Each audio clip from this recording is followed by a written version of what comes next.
Hello friends, ഇന്നത്തെ എപ്പിസോഡിൽ അവന്തികയെക്കുറിച്ച് കൂടുതൽ വിവരങ്ങൾ അറിയുവാനായിട്ട് ഡോക്ടർ പറഞ്ഞതനുസരിച്ച് അവന്തികയുമായി ബന്ധപ്പെട്ടുള്ള മറ്റു കാര്യങ്ങൾ മനസ്സിലാക്കാൻ തീരുമാനം എടുത്തുകൊണ്ടാണ് അർച്ചന നെല്ലിശ്ശേരിയിലേക്ക് മടങ്ങുന്നത്. ഈ സമയത്ത് നന്ദൻ ഇപ്പോഴും ഒരു തടങ്കലിൽ എന്ന പോലെ അയാളുടെ വീട്ടിൽ കഴിയുമ്പോൾ എങ്ങനെ ഇവിടുന്ന് പുറത്താകാമെന്നും അതുപോലെ തന്നെ എങ്ങനെ തന്റെ വീട്ടുകാരുടെ അരികിലെത്തി സത്യങ്ങൾ വെളിപ്പെടുത്തുന്നതിനെ കുറിച്ചൊക്കെ ആലോചിച്ച് നന്ദനാകെ ടെൻഷനോടെ നടക്കുമ്പോഴാണ് ഡൈനിങ് ടേബിളിൽ ഇരിക്കുന്ന ജഗ് കണ്ടതും ആ ജഗ്ഗിലെ വെള്ളം എടുത്ത് കുടിച്ചുകൊണ്ടിരിക്കുന്ന സമയത്ത് പെട്ടെന്ന് ആ ടേബിളിന് മുകളിൽ കിടന്ന ഫോൺ റിങ് ചെയ്യുന്നു.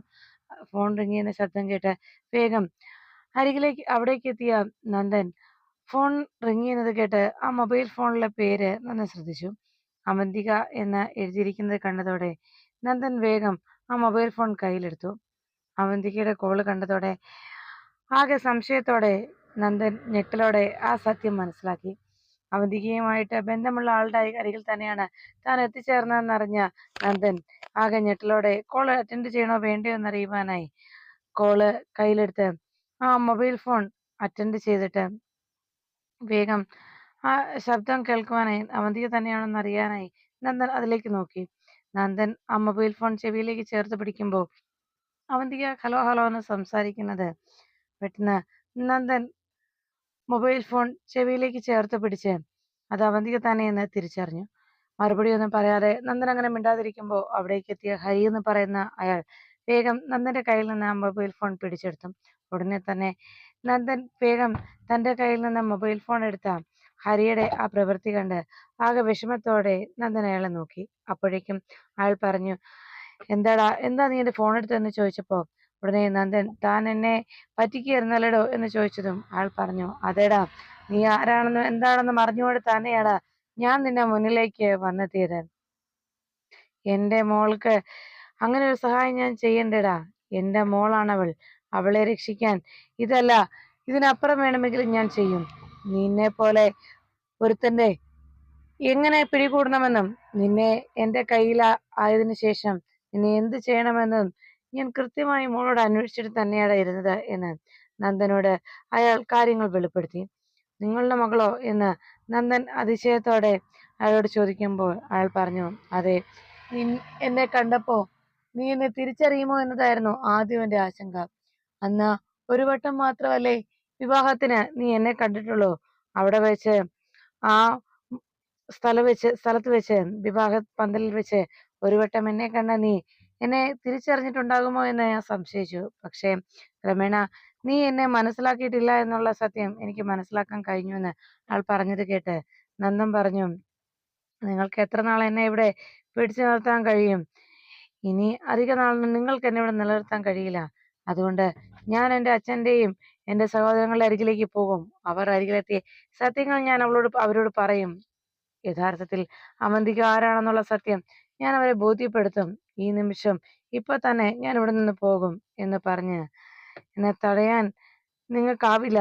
ഞാൻ എൻ്റെ അച്ഛനോട് സത്യങ്ങൾ പറഞ്ഞതിന് ശേഷം ഞാൻ തിരിച്ചു വരും. അന്ന് നിങ്ങൾക്ക് ഞാൻ എന്നോട് ഇങ്ങനെ ഒരു പ്രവൃത്തി നിങ്ങൾ ചെയ്തതിനുള്ള മറുപടി അന്ന് ഞാൻ നിങ്ങൾക്ക് തരാം എന്ന് പറഞ്ഞ് അയാളെ വെല്ലുവിളിച്ചിട്ട് നന്ദൻ പോകാൻ ഒരുങ്ങുമ്പോഴേക്കും അയാൾ വേഗം നന്ദനെ പിടികൂടി ആ റൂമിനകത്തേക്ക് നന്ദനെ തള്ളിയിട്ടു. അതിനുശേഷം റൂമ് ലോക്ക് ചെയ്ത് അയാൾ പുറത്തേക്ക് ഇറങ്ങി. നീ ഇവിടെ നിന്ന് എന്ന് പോകുമെന്നും എങ്ങനെ പോകുമെന്നും എനിക്കൊന്ന് കാണണം എന്ന് പറഞ്ഞ് അയാൾ നന്ദനെ റൂമിനകത്താക്കിയിട്ട് അയാൾ പുറത്തേക്ക് ഇറങ്ങി. ഈ സമയത്ത് നന്ദൻ വീണ്ടും അവന്തികയുടെ തടവിലായതിന്റെ വേദനയിൽ അങ്ങനെ ഇരിക്കുമ്പോൾ അവന്തികയുടെ ഫോണിലേക്ക് അയാൾ വിളിക്കുന്നു. കോള് വന്ന ഉടനെ തന്നെ അവന്തിക തന്റെ മൊബൈൽ ഫോൺ കയ്യിലെടുത്ത് അമ്മാവന്റെ കോള് കണ്ടതോടെ പെട്ടെന്ന് ഫോണും എടുത്തുകൊണ്ട് അവന്തിക അപ്പുറത്തേക്ക് മാറി. ഹരിയമ്മാവൻ കിടക്കുന്ന കണ്ടതോടെ ആകെ ടെൻഷനോടെ അവന്തിക കോൾ എടുത്തു. അമ്മാവ, എന്താ ഇപ്പൊ വിളിച്ചത്? കുറച്ചു മുമ്പ് ഞാൻ വിളിച്ചപ്പോ അമ്മാവൻ എന്താ ഒന്നും മിണ്ടാതിരുന്നത് എന്ന് പറഞ്ഞതും ഒരു പ്രശ്നമുണ്ട് മോളെ എന്ന് അയാൾ അറിയിച്ചു. എന്താ അമ്മാവ, എന്താ പ്രശ്നം എന്ന് അവന്തിക അന്വേഷിച്ചത് കേട്ട് അയാൾ പറഞ്ഞു, മോളെ, കുറച്ചു മുമ്പ് കോൾ എടുത്തത് ഞാനായിരുന്നില്ല, നന്ദനായിരുന്നു കോൾ എടുത്തത് എന്നറിയിച്ചു. അവനെല്ലാം മനസ്സിലായി കഴിഞ്ഞു. ഇനി അവനെ ഇവിടെ നിലനിർത്തിക്കൊണ്ട് പോകുന്നത് പ്രശ്നമാണ് മോളെ. കാരണം മോൾക്കറിയാവല്ലോ, അയൽവാസികൾ ആരെങ്കിലും അവന്റെ ബഹളം കേട്ട് ഇവിടെ വന്നു കഴിഞ്ഞാൽ പിന്നെ എനിക്ക് അവനെ തുറന്നു വിടാതെ നിവൃത്തിയില്ല. അത് മാത്രമല്ല, അവനെക്കുറിച്ച് പുറംലോകം അറിഞ്ഞാൽ ഉണ്ടാകാൻ പോകുന്ന ഭവിഷ്യത്തിനെ കുറിച്ചും മോള് മനസ്സിലാക്കണം എന്ന് പറഞ്ഞതും അവന്തിക പറഞ്ഞു, അമ്മാവൻ ടെൻഷൻ ആവണ്ട, എന്തായാലും ഞാൻ അമ്മാവനെ വിളിക്കാം. അമ്മാവൻ ഫോൺ വെച്ചു. ഇനി നന്ദന്റെ പേര് പോലും നമ്മൾ ഫോണിലൂടെ സംസാരിക്കുന്നത് പോലും അപകടമാണ് അമ്മാവ എന്ന് അവന്തിക പറയുന്നത് അതുവഴി വരുന്ന അർച്ചന കേൾക്കാനിടയായി. ഉടനെ തന്നെ ഞാൻ വന്നോളാം, സൗകര്യം പോലെ ഉടനെ അമ്മാവന്റെ അരികിലേക്ക് ഞാൻ എത്തിക്കോളാം എന്ന് പറഞ്ഞതും എന്നാ ശരിയെന്ന് പറഞ്ഞ് വേഗം അവന്തിക ഫോൺ വെച്ചു. ഈ സമയത്ത് അവന്തിക ആരോടായിരിക്കും സംസാരിച്ചതെന്ന് ആ സംസാരമെല്ലാം അവിടെ നിന്ന് കേട്ട അർച്ചന ആകാം സംശയത്തോടെ തന്റെ റൂമിലേക്ക് എത്തി. റൂമിൽ വന്ന ഉടനെ തന്നെ തന്നോട് സന്ധി ഡോക്ടർ പറഞ്ഞ കാര്യങ്ങൾ വേഗം അർച്ചന ഓർമ്മിച്ചു. അവന്തികയുടെ ജീവിതത്തെക്കുറിച്ച് കൂടുതൽ മനസ്സിലാക്കണമെന്ന് തീരുമാനിച്ച് വേഗം കബോർഡിലിരുന്ന പഴയ ആൽബങ്ങളൊക്കെ അർച്ചന പരിശോധിച്ചു. പഴയ ഫയലും ആൽബവും ഒക്കെ കയ്യിൽ കിട്ടിയതോടെ അർച്ചന അതുമായി നേരെ ബെഡിലേക്ക് വന്നു. ആ ആൽബം എടുത്ത് അതിൽ ഓരോ ഫോട്ടോസ് അങ്ങനെ നോക്കുമ്പോൾ അതിൽ നന്ദന്റെയും ഒപ്പം സേതുമാധവന്റെയൊക്കെ പഴയ ഫോട്ടോസ് അതിൽ കണ്ടു. ആ ഫോട്ടോകൾ കണ്ടതോടെ അർച്ചന പലതും അങ്ങനെ ആലോചിച്ചിരിക്കുന്നു. അങ്ങനെ ആ ഫോട്ടോയിലേക്ക് നോക്കി എന്തോ ആലോചിച്ചുകൊണ്ട് അങ്ങനെ അർച്ചന ഇരിക്കുമ്പോഴേക്കും അവിടേക്ക് സച്ചി എത്തി. താനെന്താ ഇതെല്ലാം നോക്കിക്കൊണ്ടിരിക്കുന്നത് എന്ന് സച്ചി അർച്ചനയോട് ചോദിച്ചതും അർച്ചന പറഞ്ഞു, ഒന്നുമില്ല സച്ചിയേട്ടാ, വെറുതെ കബോർഡ് ക്ലീൻ ചെയ്ത സമയത്ത് ഇതവിടെ ഇരിക്കുന്നത് കണ്ടു, അപ്പോൾ എടുത്തൊരു കൗതുകത്തിന് നോക്കിയതാ എന്ന് പറഞ്ഞു. അല്ല സച്ചിയേട്ടാ, ഞാൻ ഒരു കാര്യം ചോദിച്ചാ സച്ചിയേട്ടൻ സത്യം പറയുമോ എന്ന് ചോദിച്ചതും സച്ചി പറഞ്ഞു, താൻ ചോദിക്കടോ, എന്താ എന്ന് ചോദിച്ചതും അർച്ചന ചോദിച്ചു, അല്ല സച്ചിയേട്ടാ, നന്ദേട്ടൻ എങ്ങനെയാ ഈ വീട്ടിൽ നിന്ന് പോയത്? എന്ത് കാരണത്താലാ അച്ഛനോട് വഴക്കുണ്ടാക്കി പോയെന്ന് പറഞ്ഞു കേട്ടു. എന്താ പ്രശ്നം? ശരിക്കും എന്താ സംഭവിച്ചത് എന്ന് അർച്ചന ചോദിച്ചതും സച്ചി പറഞ്ഞു, അത് എനിക്കും വ്യക്തമായിട്ട് അറിയത്തില്ല. ഞാനിവിടെ ഉണ്ടായിരുന്നില്ല ആ സമയത്ത്. ഞാൻ പുറത്തു പോയപ്പോഴാണ് ഇവിടെ സംഭവങ്ങൾ ഉണ്ടായത്. മടങ്ങിയെത്തിയപ്പോൾ ഏട്ടൻ ബഹളം വെച്ച് പോയെന്നറിഞ്ഞു. പിന്നെ ഏട്ടനെ പല സ്ഥലത്തും അന്വേഷിച്ചു. അവസാനം പോലീസിൽ പരാതിയും പെട്ടു. പിന്നീട് ഏട്ടനെ കണ്ടെത്താൻ കഴിഞ്ഞില്ലെന്നും തന്നെയാണ് ഞങ്ങളും മനസ്സിലാക്കാൻ കഴിഞ്ഞത്.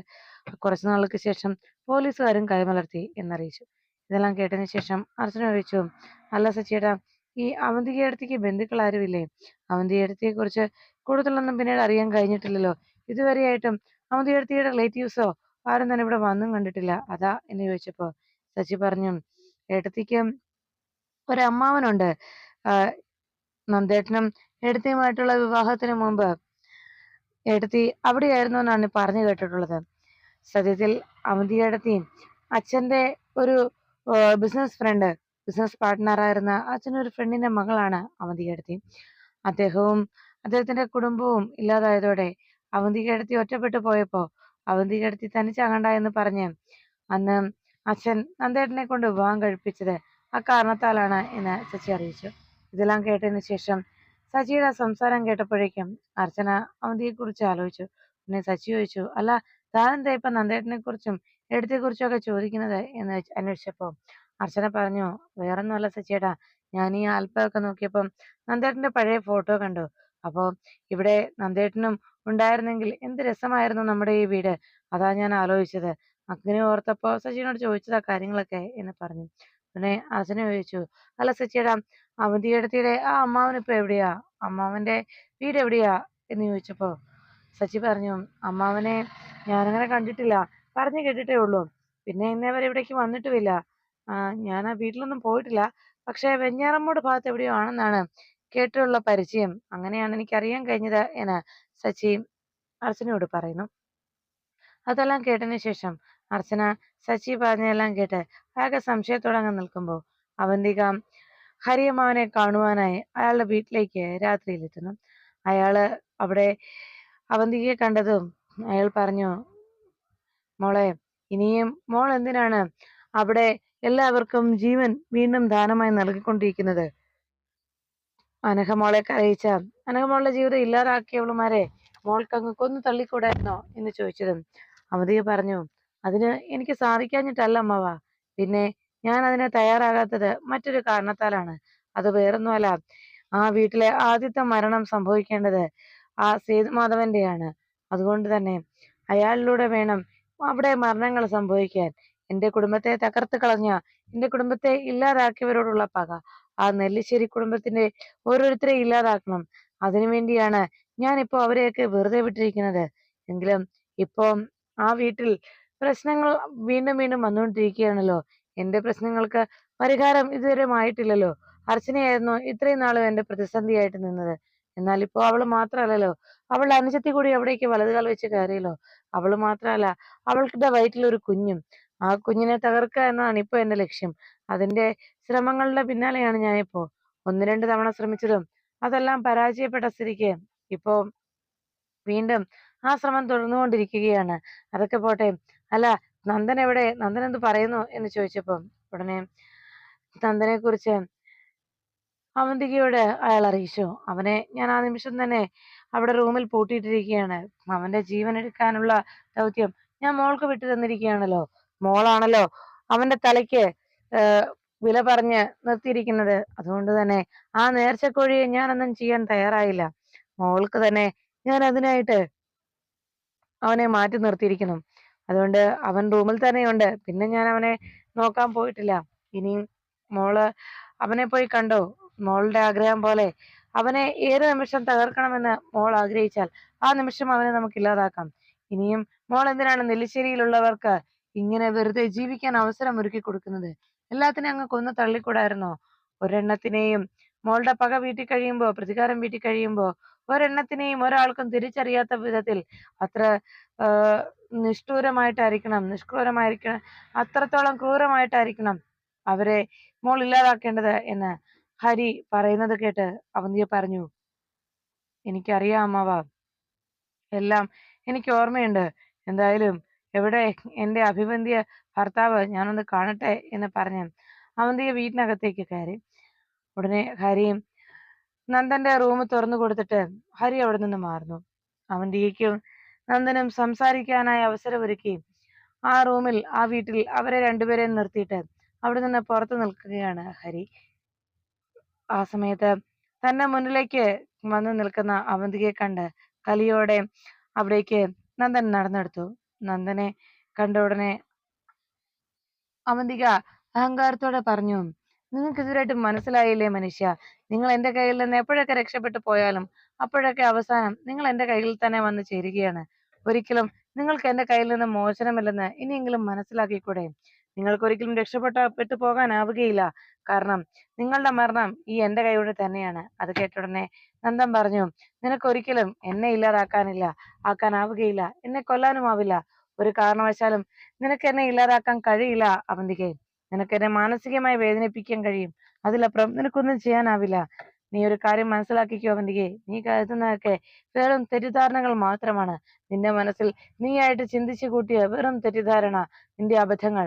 അത് തിരിച്ചറിയുന്ന ഒരു നാൾ വരും അവന്തികെ. അന്ന് നീ ചെയ്തതിനൊക്കെ പ്രായശ്ചിത്തം ചെയ്യാനോ അന്ന് ഇതിനൊക്കെ നിനക്ക് മാപ്പ് പറയാനോ ഒരു അവസരം പോലും ഇല്ലാതായി പോയിരിക്കും എന്ന് നന്ദൻ അവന്തികയോട് പറയുമ്പോ, നിങ്ങൾ എന്തൊക്കെ പറഞ്ഞാലും ശരി, നിങ്ങളെ ഞാൻ കൊല്ലില്ലെന്നാണോ നിങ്ങൾ കരുതുന്നത്? നിങ്ങളെ ഞാൻ കൊല്ലും. അതിന് കാരണം എന്തെന്നറിയാമോ? നിങ്ങളെ കൊല്ലാനായിട്ട് എനിക്ക് അവസരം കിട്ടാത്തതുകൊണ്ടോ, എനിക്ക് കൊല്ലാൻ ഭയമായിട്ടോ അല്ല. മറിച്ച് എന്റെ കുടുംബത്തെ ഇല്ലാതാക്കിയ, എന്നെ അനാഥയാക്കിയ നിങ്ങളുടെ കുടുംബത്തിൽ ആദ്യം മരണം സംഭവിക്കേണ്ടത് സേതുമാധവൻ എന്ന് പറഞ്ഞ നിങ്ങളുടെ അച്ഛനാണ്. അയാൾക്കാണ് ആദ്യം മരണം ഉണ്ടാകേണ്ടത്. അതുകൊണ്ട് മാത്രമാണ് അയാളുടെ മരണത്തിന് ശേഷം പിന്നെ ഞാൻ നിങ്ങളെ കൊല്ലും. അതിനുശേഷം നിങ്ങളുടെ സഹോദരങ്ങളെ ഓരോരുത്തരെയും ഞാൻ ഇല്ലാതാക്കും. അങ്ങനെയായിരിക്കും ഞാൻ എന്റെ പക വീട്ടാൻ പോകുന്നത്. അതോടെ എന്റെ പക അവസാനിക്കും എന്ന് അവന്തിക സേതുമാധവന്റെയും നന്ദന്റെയും മരണം തന്റെ കൈകൊണ്ട് ഉടനെ സംഭവിക്കുമെന്ന് വെല്ലുവിളി ഉയർത്തി അങ്ങനെ അവന്തിക നിൽക്കുമ്പോ നന്ദൻ പറഞ്ഞു, അവന്തികയെ നിന്റെ വെറും തെറ്റിദ്ധാരണയാണ് എന്ന് വീണ്ടും ആവർത്തിച്ച് നന്ദൻ പറയുമ്പോ അവന്തിക പറഞ്ഞു, കഴിഞ്ഞതൊക്കെ നിങ്ങൾ മറന്നിട്ടുണ്ടാകും. വർഷങ്ങൾ ഇത്രയുമായില്ലേ. എന്നാൽ എനിക്ക് എന്റെ ഓർമ്മകൾ നശിച്ചിട്ടില്ല. എനിക്ക് കഴിഞ്ഞു പോയ കാര്യങ്ങൾ വ്യക്തമായിട്ടും എന്റെ മനസ്സിലുണ്ടെന്ന് പറഞ്ഞ് അവന്തിക തന്റെ ജീവിതം ഇതുവരെ എത്തി നിൽക്കുന്നതും, അതുപോലെ തന്നെ തന്റെ ജീവിതത്തിൽ എന്നു മുതലാണ് നെല്ലിശ്ശേരിക്കാര് തന്റെ ശത്രുക്കളായി മാറിയത്, ആ നിമിഷത്തെ കുറിച്ച് പകയോടെ ഓർത്തുകൊണ്ട് അവന്തിക നിൽക്കുന്നു.